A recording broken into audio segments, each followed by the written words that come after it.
Good morning to all of you. Today I am going to explain how to measure the conductivity of ionic solution. जैसा कि आप जानते हैं कि किसी भी कंडक्टिंग वायर का रेजिस्टेंस निकालने के लिए हम यूज करते हैं एक सिस्टम जिसे हम कहते हैं व्हीटस्टोन ब्रिज।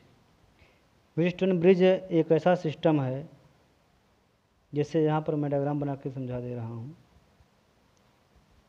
देखिए, यहाँ पे लगा दिया जाता है गैल्वेनोमीटर, जो करंट फ्लो को रिप्रेजेंट करता है। यहाँ पे हम लेते हैं अननोन रेजिस्टेंस और दिस इज रिहास्टेट और these are non resistance.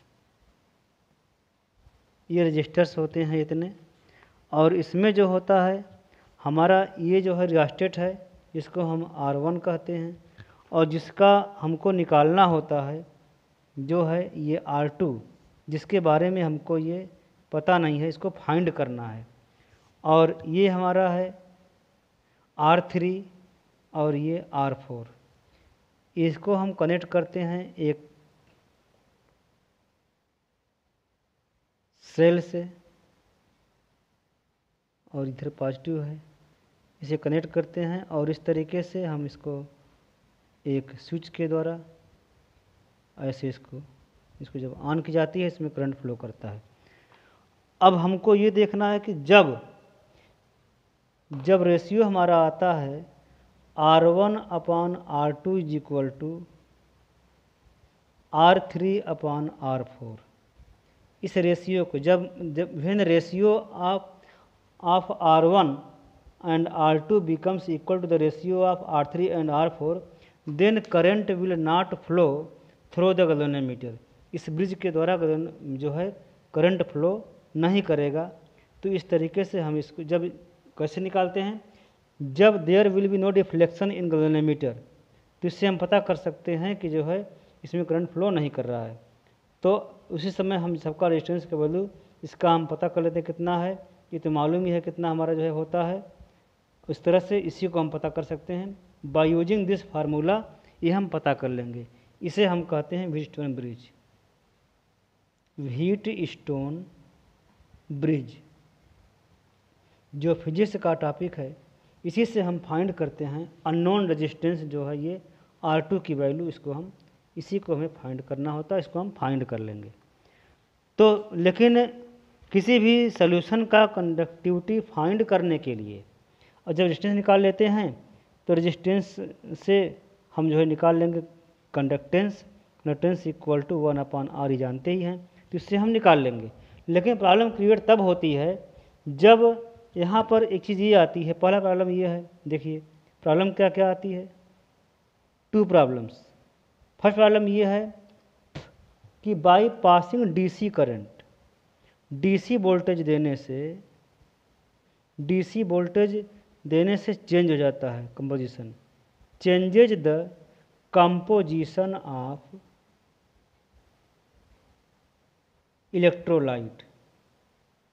Electrolytic solution का जो है वो कंपोजिशन क्या होगा, चेंज हो जाएगा। तो इस तरीके से ये प्रॉब्लम क्रिएट होती है।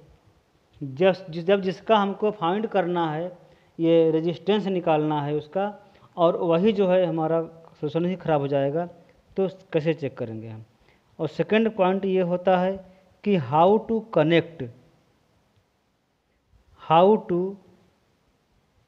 Connect the solution with the Wheatstone bridge. इस स्टोन ब्रिज से हम कनेक्ट कैसे करेंगे, ये भी प्रॉब्लम होती है। जैसे कि अगर कोई वायर होता तो उसको हम कनेक्टिंग वायर के रूप में यहाँ जोड़ देते, लेकिन वायर भी नहीं है, सोल्यूशन है, तो उसको हमें कैसे जोड़ना है। तो इन दोनों प्रॉब्लम को सॉल्व करने के लिए इसका जो सोल्यूशन है, इस तरीके से इसको हम करते हैं। सोल्यूशन ये है, जो पहला प्रॉब्लम था कि DC वोल्टेज, तो हमको करना क्या है, we use only alternating current, AC voltage इसको देंगे DC नहीं। We should use only AC current, यानी AC वोल्टेज देंगे at the place of DC। यहाँ पर AC देंगे, DC नहीं देंगे। इसीलिए कहा जाता है कि मोबाइल के चार्जर को, मोबाइल के जो बैटरी है उसको हम चार्ज नहीं करना चाहिए इन्वर्टर से, क्योंकि इन्वर्टर की बैटरी में DC वोल्टेज निकलती है और DC वोल्टेज से बैटरी खराब होती है, क्योंकि it brings permanent change in composition of electrolyte. Battery का बैकअप खराब हो जाता है। सेकेंड पॉइंट ये है, इसको कैसे करेंगे सोल्यूशन, तो इसके लिए use of conductivity cell. Conductivity cell जो होते हैं मार्केट में आते हैं, उसका हम यूज करके अलग अलग डिज़ाइंस के उसको हम यूज करके उसका हम जो है जोड़ देते हैं, कनेक्ट कर सकते हैं। जैसे यहाँ पर कुछ मैं डिज़ाइन बता दे रहा हूँ। एक सिंपल डिज़ाइन यहाँ पर डायग्राम बना करके देखिए। सपोज दैट यहाँ पर एक ये है, this is the conductivity cell. Platinum के बने हुए इलेक्ट्रोड होते हैं, जितना इसका एरिया है क्रॉस सेक्शन एरिया, इतना इसका भी होगा, दोनों का वही होगा। और इन दोनों को जो है ऐसे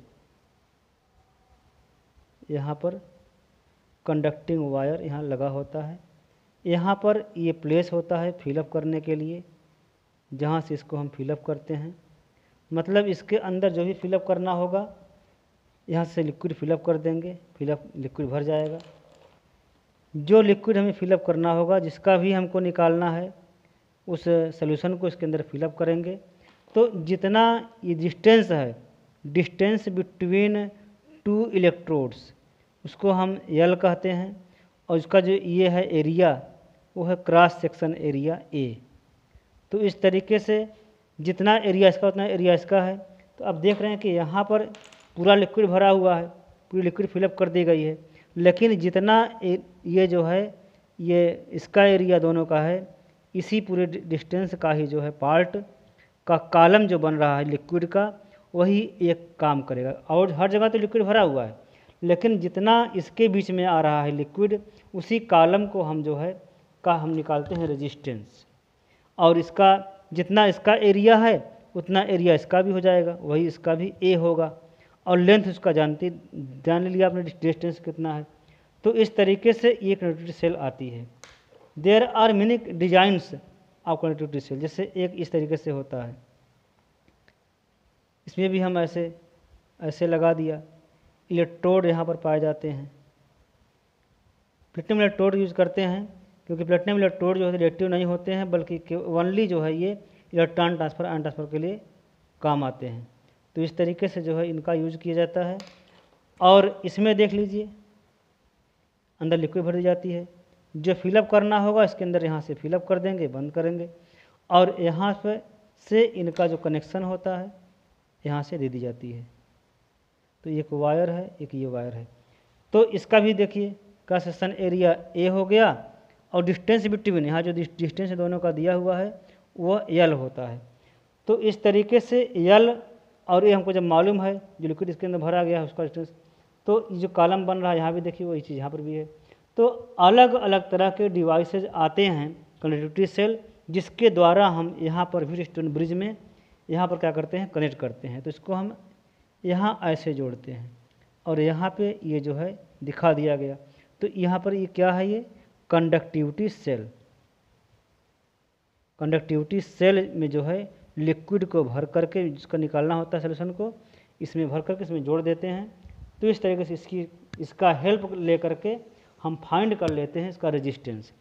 जो रेजिस्टेंस निकल जाएगा तो हम जानते हैं कि जो फार्मूला है हमको पता ही है, R = ρL/A, ये मालूम है। और ρ = सिंस ρ = 1 कप्पा, ये कप्पा होता है, क्योंकि आप जानते हैं कि कप्पा = 1/ρ। तो दोनों दूसरे के अपोजिट होते हैं। तो यहाँ पर हम जो है इसको निकाल लिए।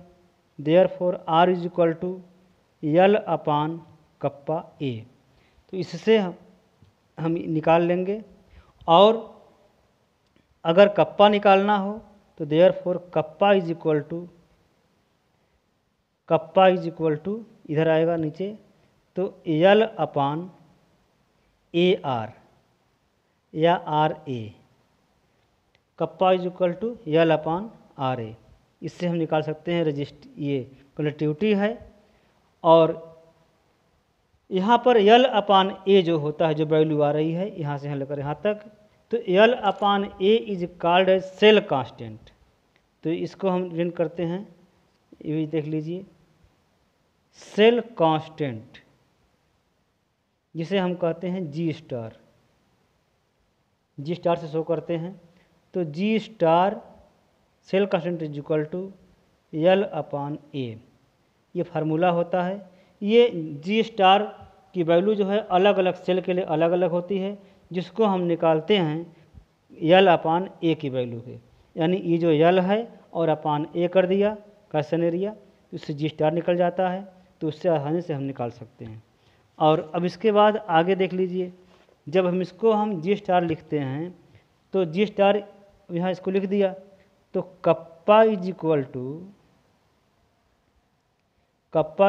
टू 1 अपान, ये जो है जी स्टार इसका हो जाएगा, तो G star upon R. G star जो है एल अपान ए का जी स्टार हो गया और अपान आर रहेगा ही। तो देयरफॉर यहाँ पर क्या हो जाएगा, therefore G star is equal to R kappa. तो इस फार्मूला से भी हम जो है निकाल सकते हैं कंडक्टिविटी या रेजिस्टेंस। किसी भी सेल के लिए, किसी भी इलेक्ट्रोलाइट के लिए हम फार्मूला यूज़ करते हैं, इस cell constant G star is equal to resistance multiply conductivity. तो ये है हमारा रिलेशन जिससे हम निकालते हैं। हाँ, सेल कांस्टेंट और कप्पा निकालेंगे तो कप्पा इक्वल टू अब देख ही लिए हैं जी स्टार अपान आर, जो रिलेशन है जिससे हम फाइंड करते हैं।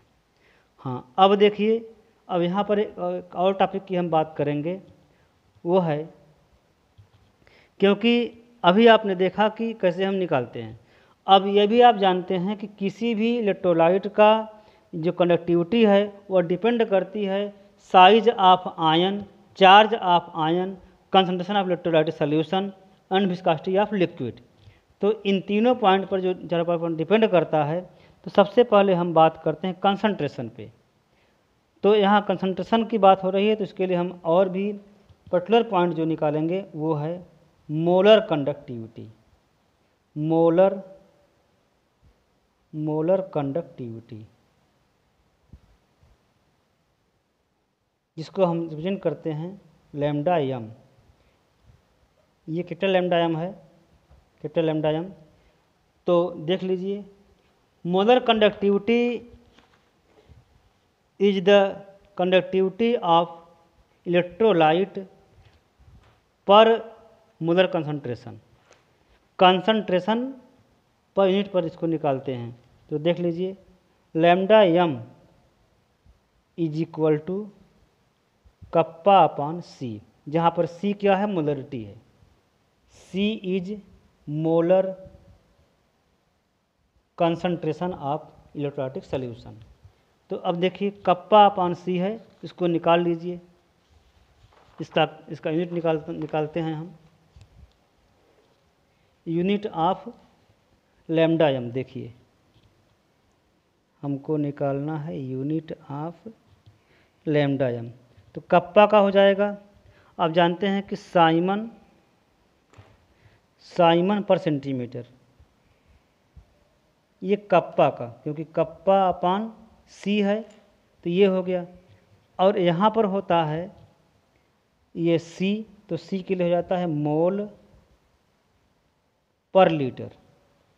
लेकिन इसको हम फिर आगे और निकालते हैं तो हो जाएगा साइमन सेंटीमीटर। और ये आप जानते हैं कि 1 litre is equal to 1000 centimetre cube, क्योंकि 1 litre is equal to 1000 ml और 1 ml is equal to 1 centimetre cube. तो मतलब 1 लीटर जो वैल्यू होती है वह 1000 सेंटीमीटर क्यूब के इक्वल होती है। तो इसको हम लिख लेते हैं, हम इसका यहाँ पर हो जाएगा मोल पर सेंटीमीटर क्यूब, ये हो गया। तो जब इसको ऊपर ले जाते हैं तो क्या हो जाएगा वैल्यू, देखिए साइमन और यहाँ पे सेंटीमीटर,